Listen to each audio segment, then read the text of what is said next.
시간 함께 기도하며 10월 30일 목요일 말씀과 함께 열겠습니다. 사랑과 은혜의 주님, 오늘도 새벽을 깨우며 하나님 앞으로 나아갑니다. 오늘의 합당한 은혜 허락하여 주시고 꼭 필요한 말씀의 은혜로 우리의 영과 혼과 육을 만족하게 하옵소서.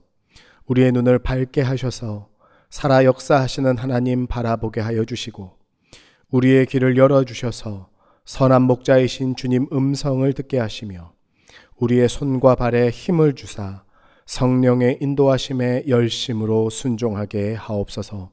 예수 그리스도 이름으로 기도하옵나이다. 아멘.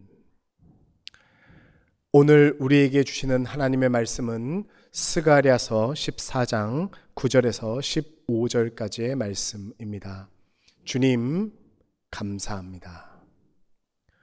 스가랴 14장 9절에서 15절 말씀, 이 시간에는 9절부터 11절까지만 봉독해 드리겠습니다. 여호와께서 천하의 왕이 되시리니 그 날에는 여호와께서 홀로 한 분이실 것이요 그의 이름이 홀로 하나이실 것이라.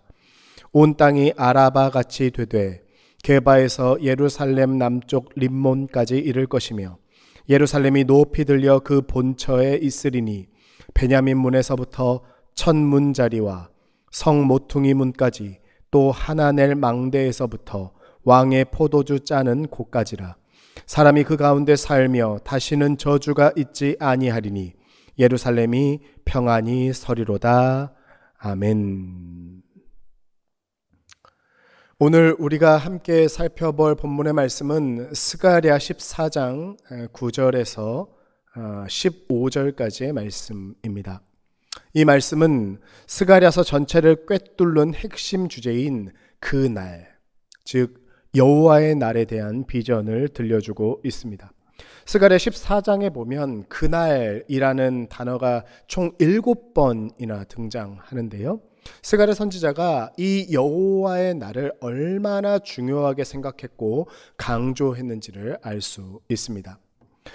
선지자 스가랴가 활동했던 시기는 이스라엘 백성들이 바벨론 포로 생활을 마치고 예루살렘으로 돌아와 성전의 재건을 시도하던 때였습니다. 포로에서 돌아오긴 했지만 그들이 마주한 예루살렘의 현실은 황폐했고 주변 나라들의 방해는 계속되었지요. 도무지 길이 보이지 않는 초라한 현실 앞에서 이스라엘 백성들은 하나님께서 과연 우리를 회복시키실 것인가? 하나님께서 혹시 우리를 잊어버리신 것은 아닌가? 완전히 끝난 것은 아닌가? 그런 깊은 절망에 사로잡혀 있었습니다. 이처럼 하나님의 다스림이 보이지 않는 암울한 상황 속에서 선지자 스가랴는 이스라엘을 향한 하나님의 놀라운 회복의 역사, 구원의 역사를 선포하고 있습니다. 그리고 그 클라이막스가 바로 14장의 말씀이지요. 본문 9절 함께 보겠습니다. 여호와께서 천하의 왕이 되시리니 그 날에는 여호와께서 홀로 한 분이실 것이요 그의 이름이 홀로 하나이실 것이라. 아멘. 여러분, 이 말씀은 스가랴 선지자의 예언의 핵심이고 절정입니다. 여호와께서 천하의 왕이 되시리니 그 날에는 여호와께서 홀로 한 분이실 것이다. 세상에는 수많은 왕들이 있습니다. 돈이라는 왕, 성공이라는 왕, 자식이라는 왕, 더 나아가서는 나 자신이라는 왕. 이런 많은 왕들이 끊임없이 우리의 마음의 보좌를 차지하려 쟁탈전을 벌입니다. 하지만 그 날이 되면 여호와께서 온 천하의 유일한 왕이 될 것이다. 여호와의 이름 외에는 이 세상 그 어떤 이름도 높임을 받지 못할 것이다. 이처럼 이 땅에 하나님의 존재가 명확하게 드러나고 그 하나님께서 절대 주권으로 다스리시는 정의롭고 공의롭고 평화로운 세상이 바로 이 선지자 스가랴가 선포했던 하나님 나라 소망의 핵심이었습니다. 그리고 이어지는 10절과 11절 말씀에서 스가랴는 하나님의 통치가 이 땅에 어떻게 구현될 것인지 지리적인 비유로 설명하고 있죠.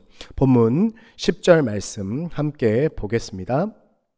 온 땅이 아라바 같이 되되 게바에서 예루살렘 남쪽 림몬까지 이를 것이며 예루살렘이 높이 들려 그 본처에 있으리니 베냐민 문에서부터 첫 문자리와 성 모퉁이 문까지 또 하나넬 망대에서부터 왕의 포도주 짜는 곳까지라. 아멘. 본문에 등장하는 아라바는 팔레스타인을 남북으로 가로지르는 긴 골짜기, 즉 저지대를 가리킵니다. 그리고 게바는 예루살렘 북쪽, 림몬은 예루살렘 남쪽에 있는 경계 지역이죠. 여러분 아시는 분들도 계시겠지만요, 이 예루살렘이라는 도시는 해발 750에서 800m 정도 되는 산 위에 세워진 도시입니다. 우리가 사는 이 과천에 관악산이 있는데 이 관악산 연주대의 높이가 약 630m 정도 되니까요, 예루살렘은 그보다 더 높은 고산지대에 있는 도시인 것을 알 수 있습니다. 그런데 여러분, 당시 예루살렘 주변에는요, 예루살렘보다 더 높은 산들도 많았어요. 그런데 하나님께서는 예루살렘을 제외한 주변의 산들을 다 낮은 골짜기 아라바처럼 만드시고 오직 예루살렘만 높이 솟아 있을 것이라고 말씀하십니다. 여러분, 이것은 단순히 지형의 변화가 아니라 이 세상에 하나님보다 더 높아지려고 했던 모든 가치와 교만은 낮아지고 여호와의 날이 되면 오직 하나님의 임재와 통치가 있는 거룩한 처소 이 예루살렘만이 온 천하에 우뚝 서게 될 것이라는 것을 의미합니다. 그리고 11절 말씀이 이어서 선포되지요. 함께 보겠습니다. 사람이 그 가운데에 살며 다시는 저주가 있지 아니하리니 예루살렘이 평안히 서리로다. 아멘. 여기에서 평안이라고 번역된 히브리어는 바타흐인데요, 신뢰하다, 의지하다라는 뜻을 가지고 있습니다. 그러니까 우리말로는 평안이라고 번역했는데 히브리 원어에서는 이게 신뢰하다, 의지하다라는 뜻이라는 거예요. 그러니까 평안히 서겠다는 구절 속에 담긴 안전은 단순히 위험과 위협이 사라진 상태를 의미하는 것이 아니라 왕이신 하나님을 온전히 신뢰하고 의지할 때 누릴 수 있는 참된 평안, 곧 샬롬을 가리킨다는 것입니다. 세상에 주는 평안과 안전은 꼭 모래성과 같지요. 돈이나 권력, 사람과 건강이 내 삶을 지켜주고 보호해 주는 것 같이 보이지만 여러분, 이 세상에 그런 가치들은요, 언제든지 변할 수 있습니다. 하지만 하나님은 신실하시죠. 여러분, 신실하다라는 말의 뜻은 변함이 없다는 것입니다. 태초부터 지금까지 어제나 오늘이나 내일이 동일하신 하나님께서 우리 인생의 진짜 주인이 되실 때 우리는 비로소 영원히 요동하지 않는 안전한 지대에 설 수 있습니다. 그러니까 세상 사람들이 그토록 찾아 헤매는 평안과 안전은 오직 하나님을 의지하고 신뢰하는 그 믿음 안에서만 가능한 거예요.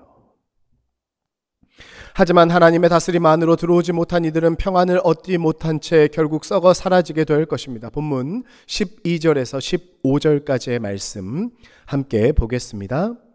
예루살렘을 친 모든 백성에게 여호와께서 내리실 재앙은 이러하니 곧 섰을 때에 그들의 살이 썩으며 그들의 눈동자가 눈구멍 속에서 썩으며 그들의 혀가 입 속에서 썩을 것이요 그날에 여호와께서 그들을 크게 요란하게 하시리니 피차 손으로 붙잡으며 피차 손을 들어 칠 것이며 유다도 예루살렘에서 싸우리니 이때에 사방에 있는 이방 나라들의 보화 곧 금, 은과 의복이 심히 많이 모여질 것이요 또 말과 노새와 낙타와 나귀와 그 진에 있는 모든 가축에게 미칠 재앙도 그 재앙과 같으리라. 아멘. 이 말씀은 하나님의 편에 서지 않고 오히려 하나님을 대적했던 이들에게 임할 무서운 심판의 메시지입니다. 살이 썩고요, 눈동자가 썩고요, 혀가 썩는다는 이 조금 잔인하게 느껴지는 이 생생한 심판의 묘사는 하나님을 떠난 인생의 말로가 어떠한지를 아주 적나라하게 보여주고 있습니다. 사실 여러분, 모든 인간은 죽고 나면 썩어서 흙으로 돌아가죠. 하나님을 믿는 사람이나 믿지 않는 사람이나 한 번 육신의 죽음은 피할 수 없는 운명입니다. 하지만 하나님 없는 인생은 썩어 멸절되는 것으로 끝나지만 하나님의 백성은 그것으로 끝나지 않습니다. 14절에 기록된 것처럼 심판 중에서도 하나님의 백성은 구원의 기쁨을 누릴 것입니다. 그리고 그렇게 모여있는 하나님 은혜의 보화는 세상의 욕망을 채우는 것에 사용되지 않고요, 오직 하나님을 예배하고 하나님 나라의 다스림을 이 땅에 확장시키는 데 사용될 것입니다. 이것이 하나님께서 주시는 은혜의 목적이죠. 우리에게 주신 하나님의 은혜, 우리가 받은 하나님의 은혜로 우리가 해야 할 일은 세상의 다른 유익을 쫓아가는 것이 아니라 은혜 주신 분이 누구이신지를 기억하고 우리에게 은혜 주신 그분께 더 가까이 나아가는 것입니다. 이게 은혜의 진짜 목적이에요. 사랑하는 성도 여러분, 우리는 이미 예수 그리스도를 통해 왕이신 하나님을 우리의 삶에 모시고 하나님께서 주인 되시는 그 날을 살아가는 사람들입니다. 우리의 삶의 주인은 오직 하나님 한 분이시며 우리는 하나님을 온전히 바타흐 신뢰하고 의지함으로 인해 참된 평안과 안전을 누릴 수 있습니다. 바라기는 오늘도 하나님 주시는 은혜를 누리며 그 은혜로 다시 한 걸음 하나님 앞으로 가까이 나아가는 우리 되기를 축복합니다. 해서 세상의 것들을 신뢰하고 의지하고 세상의 것들을 따라가는 인생이 아니라 오직 하나님만 의지하며 하나님을 신뢰하며 세상 속에서도 구별된 하늘 백성으로 하나님의 뜻을 따라 살아가는 우리 과천교회 모든 교우님들 다 되시기를 주님의 이름으로 축복합니다. 아멘. 기도하겠습니다. 사랑과 은혜의 주님, 우리가 꿈꾸는 참된 안전이 오직 하나님 안에 있음을 고백합니다. 흔들리고 요동하는 세상에 우리의 삶을 기대지 않게 하시고 영원히 신실하신 하나님 신뢰하고 의지하며 오늘을 기쁨으로 살아내게 하옵소서. 새벽을 깨워 기도하는 주의 종들 기억하여 주시고 하늘의 신령한 복과 땅의 기름진 복으로 충만하게 하옵소서. 내가 기도하는 것보다 더욱 완벽하게 응답하실 하나님을 기대합니다. 우리에게 하나님을 아는 지식이 풍성해지게 하여 주시고 그 힘으로 우리에게 태인 십자가 사명의 여정 끝까지 걸어가게 하옵소서. 복을 빕니다. 이제는 우리 구주 예수 그리스도의 은혜와 하나님 아버지의 사랑과 성령의 교통하심이 이 시간 하나님의 말씀 앞에 겸손하게 머리 숙인 모든 주님의 백성들 머리 위에 이제로부터 영까지 함께 하시옵기를 간절히 축원하옵나이다. 아멘.